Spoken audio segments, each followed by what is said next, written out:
নমস্কাৰ, মোৰ নাম প্ৰাঞ্জল হাজৰিকা। আপোনালোকে চাই আছে প্ৰাঞ্জ এডুকেশ্যন।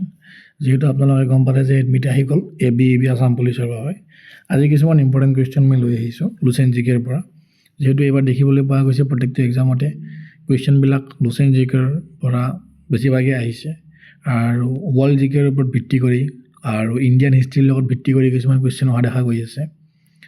চ' আমি ভিডিঅ'টো ষ্টাৰ্ট কৰিম এতিয়া। প্লিজ লাইক কৰক, কমেণ্ট কৰক, শ্বেয়াৰ কৰক, ভাল লাগিলে শ্বেয়াৰ কৰক বেলেগৰ লগত। প্ৰথম কুৱেশ্যনটো আপোনালোকে দেখিবলৈ পাইছে, how did the Mughal empire Jahangir শ্বাহ's reign came to an early end. So' এইটো আমি দেখিবলৈ পাইছোঁ option C, he was defeated by his nephew in a battle. যাৰ বাবে তেওঁ মোগল এম্পায়াৰৰ Jahangir Shah reign came to early সোনকালে এণ্ড হৈ গৈছিলে। ঠিক আছে, নেক্সট আমি পালোঁ assertions and reasons পাই গ'লোঁ। Shah Alam to Spain the initial years as an emperor far away from his capital. Reason কি আছিলে? There was always a lurking danger of foreign invasion from the northwest frontier. ইয়াৰ ভিতৰত আপোনালোকৰ অপশ্যনটো হ'ব C, য'ত A is true but R is false. Shah Alam দ্বিতীয়ই তেওঁলোকৰ আৰম্ভণিৰ বহুতখিনি বছৰ এম্পেৰিয়াৰৰ পৰা বহুত দূৰত, ফাৰ এৱে ফ্ৰম হিজ কেপিটেলৰ পৰা দূৰত বসবাস কৰিছিলে, সেইটোৱে বুজাইছে ইয়াতে। Consider the following princely state of the British rule in India. এটা ক্ৰন'লজিকেল যোনটো অৰ্ডাৰ হয় সেইটো অৰ্ডাৰত সজাব দিছে। ঠিক আছে, কাৰেক্ট ক্ৰন'লজিকেল অৰ্ডাৰত চাবলৈ গ'লে আমি দেখিবলৈ পাইছোঁ প্ৰথমতে আছিলে আপোনাৰ সতাৰা, তাৰপিছত আছিলে সম্বলপুৰ, তাৰপিছত আছিলে ঝান্সী। শুদ্ধ উত্তৰটো চাবলৈ যাওঁ অপশ্যন চিটো হয়। ঠিক আছে, নেক্সট আহিলে which of the following pairs are correctly মেটছ। ইয়াৰে ভিতৰত এটা বস্তু মনত ৰাখিব, মই যেনেকৈ পঢ়াইছোঁ, যেনেকৈ দেখুৱাই আছোঁ তেনেকৈ নাহিবও পাৰে, কিন্তু এনেকৈ আহিব পাৰে। মই এক্সাম্পল এটা দিছোঁ, যেনেকৈ এইটো হৈ গ'ল, এতিয়া কাৰেক্টলি মেটছ কৰিব দিছে। এতিয়া সুধিছে, আমি দেখিছোঁ অপশ্যন ডিটো শুদ্ধ। সেই হিচাপে চাবলৈ গ'লে 2 নম্বৰটো 1792লৈকে থাৰ্ড এংলো মাইছৰ ৱাৰ হৈছিলে, আৰু 3 নম্বৰটো আছিলে 1824 to 26লৈকে ফাৰ্ষ্ট এংলো বাৰ্মিজ ৱাৰ হৈছিলে। এক্সামত আহিব পাৰে ফাৰ্ষ্ট এংলো বাৰ্মিজ ৱাৰ কেতিয়া হৈছিলে, তেতিয়া অপশ্যনটো হ'ব এইটো। ঠিক আছে, সোধাৰ ধৰণটো অলপ বেলেগ হ'ব পাৰে, কিন্তু অপশ্যন কুৱেশ্যনবিলাক ইয়াৰ লগত জড়িত অহা দেখা যাব, কিন্তু যিহেতু বৰ্তমান এনেকুৱা কুৱেশ্যনে বেছি উঠাই আছে।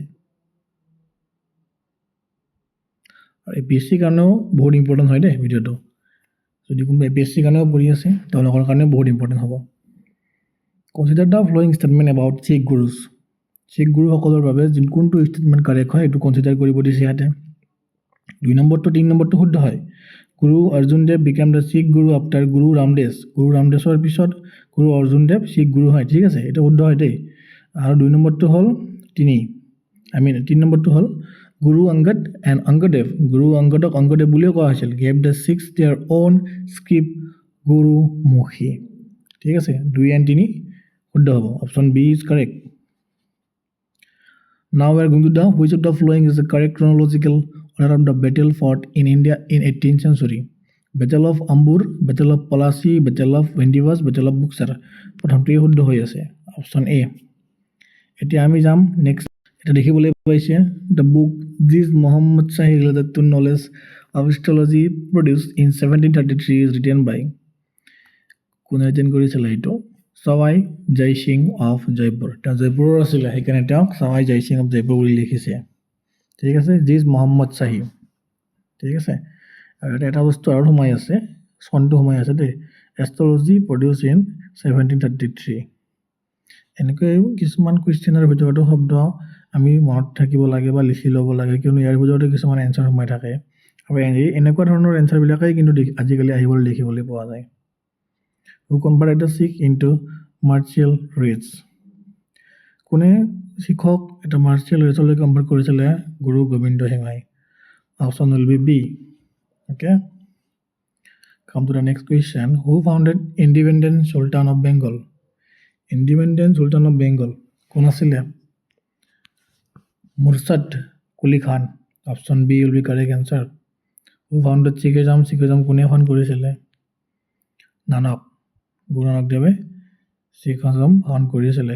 এনেকুৱা কুৱেশ্যনবিলাকে কিন্তু অলপমান ইউনিক কৰি পেলাই সজাই দিয়ে, ঠিক আছে। গুৰু নানক দেৱে ফাউণ্ড কৰা ধৰ্মটোৰ নাম কি আছিলে, এনেকুৱা ধৰণৰ কুৱেশ্যনবিলাকৰ উল্টাকৈ দি দিব পাৰে, অলপ চাই ল'ব ভালকৈ আপোনালোকে। Which Sikh Guru assume the title সচ্চা পদাস। সচ্চা পদাস কোনটো গুৰু শিখ গুৰুৱে এজিউম কৰিছিলে টাইটেল গুৰু টেগ বাহাদুৰ। গুৰু টেগ বাহাদুৰ আমাৰ অসমত এখন গুৰুদ্বাৰা স্থাপন কৰিছিলে। ক'ত কৰিছিলে কমেণ্টত জনাব। First governor general of India was, ইণ্ডিয়াৰ প্ৰথমজন গভৰ্ণৰ জেনেৰেল সুধিছে। ইয়াত এটা মনত কৰিবলগীয়া কথা, first governor general of India সুধিছে দেই, সেইটো সুধিলে আমাৰ কি হ'ব, lord William Bentinck. C will be the correct answer. Who among the following was not involved in the conspiracy against Sirajuddaulah? কোনে ইনভলভ নাছিলে, Mohanlal, option C. East India Company secure the Diwani from, East India কোম্পানীয়ে দিৱানী ৰাইজ কাৰ পৰা পাইছিলে, শ্বাহ আলম দ্বিতীয়ৰ পৰা পাইছিলে। বহুত ইম্পৰ্টেণ্ট কুৱেশ্যন হয় এইটো। The Gurmukhi script was introduce by, Gurmukhi script কোনে ইন্ট্ৰডিউচ কৰাইছিলে, কোনে পৰিচিত কৰাইছিলে, গুৰু অংগদ, ঠিক আছে, এক গুৰু অংগদেৱ বুলিও কোৱা হয়। গুৰু অংগদে গুৰুমুখী স্ক্ৰিপ্ট পৰিচিত কৰাইছিলে আমাৰ মাজত। হু was the general, governor general was the first Anglo Burmese was started, Anglo Burmese প্ৰথমখন যেতিয়া আৰম্ভণি হৈছিলে যুদ্ধ, সেই যুদ্ধৰ গভৰ্ণৰ জেনেৰেল কোন আছিলে, Lord Amherst, option D. Next, who was the last independent nawab of Bengal, বেংগলৰ শেষৰজন ইণ্ডিপেণ্ডেণ্ট নবাব কোন আছিলে, স্বাধীনভাৱে স্বাধীনতা থকা শেষৰজন নবাব কোন আছিলে বেংগলৰ, Mir Qasim. Next one is the last major extension of British Indian territory took place during the time of, কাৰ সময়ত আছিলে এইটো, last British extension British Indian territory took place during the time of, option B, Dalhousie. Who among the following Indian rulers established embassies in foreign countries on modern lines? This one is Tipu Sultan, option D.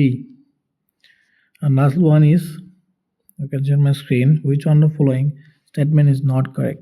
Could do correct no? Ali Mardan Khan introduced the system of revenue farmer in Bengal. This one is incorrect. Okay, that's why this one is correct for the question. So আজিলৈ এইখিনি আছিলে। I hope you understand the video.